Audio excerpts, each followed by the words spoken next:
Inspeção heurística é uma forma de avaliação de usabilidade baseada na opinião bem informada de especialistas. E eu vou tentar explicar aqui para vocês como é que esse negócio funciona. Primeiro, vamos entender o que significa a palavra heurística. Sabe quando alguém faz alguma pergunta sobre qualquer coisa para você e você não tem muita certeza? Você começa uma resposta dizendo algo como: eu não sei não, mas eu acho que... Pronto. Isso é uma heurística. É uma habilidade que o ser humano tem de especular sobre possíveis alternativas, descobrir ou inventar respostas ou se aproximar intuitivamente das soluções mais prováveis, certo? É como se fosse uma espécie de intuição. Sendo que, se a gente está falando de um barulho estranho no motor do seu carro, você dizer que eu acho que é tal problema, por mais experiente que você seja, é diferente de ouvir um mecânico que está ali montando e desmontando motores de carro todo dia dizer eu acho que, porque a intuição dele supostamente é mais treinada do que a sua.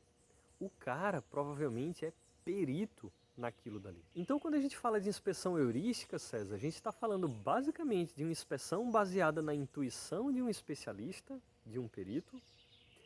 Não exatamente, certo? E preste atenção que é muito importante entender esse detalhe.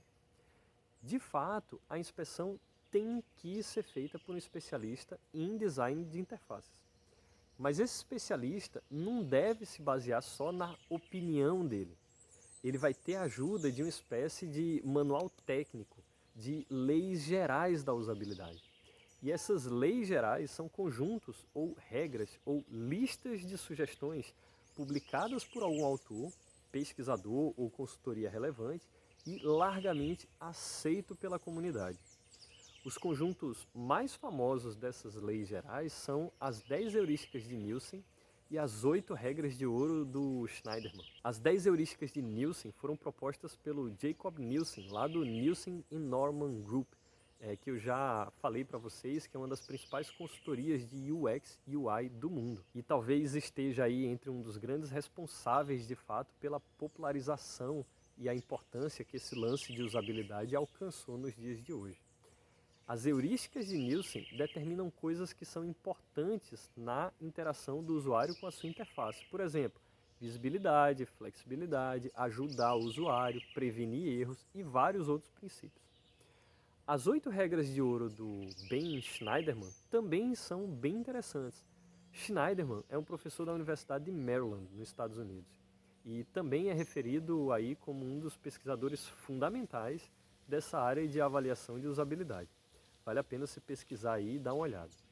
Eu não vou detalhar essas heurísticas de Nielsen nem esses princípios do Schneiderman nessa gravação, mas vocês podem encontrar bastante material sobre esse assunto por aí pela internet. Eu posso até compartilhar alguns links de artigos com vocês e quem sabe no futuro fazer outras gravações especificamente sobre essas regras. Mas eu acho que talvez nem seja preciso, porque essas regras também são apenas pontos de partida. Essas regras são sugestões sistematizadas por cientistas ou consultorias importantes, claro, né? Mas elas têm as suas limitações. Algumas delas até já foram investigadas pela ciência e encontraram fundamentos em algumas teorias que existem por aí, mas outras não necessariamente. E à medida que as tecnologias evoluem, alguns desses princípios vêm sendo questionados e adaptados para coisas como heurísticas para interfaces mobile, outras heurísticas para interfaces touchscreen ou coisas do tipo.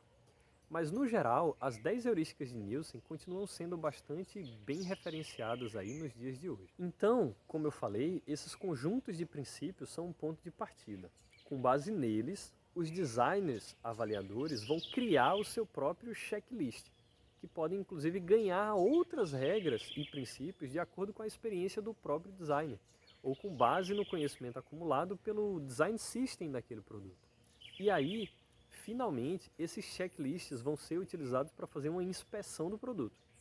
Aí a tarefa é basicamente pegar o produto, pegar o checklist, navegar aqui e ir anotando as coisas que estão ou não de acordo com aqueles princípios. O output, o produto dessa avaliação, é basicamente uma lista de não conformidades. Por exemplo, Se um princípio diz que tem que ter consistência nos padrões e você encontrou uma caixa de diálogo numa tela que tem as opções sim e não e em outra tela tem as opções sim e cancelar. Você vai lá e anota isso como uma não conformidade.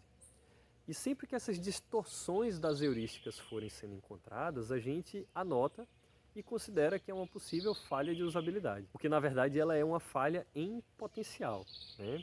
E aí a gente encaminha essa falha lá para aquela nossa análise de severidade. A grande sacada por trás dessa técnica é utilizar todo esse conhecimento prévio da comunidade de design, sistematizado na forma desses princípios e desses checklists, e usar isso para fazer uma primeira verificação do nosso produto.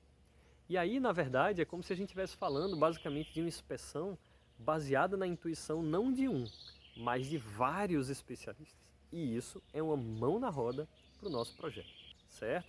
Façam bom proveito aí dessa técnica.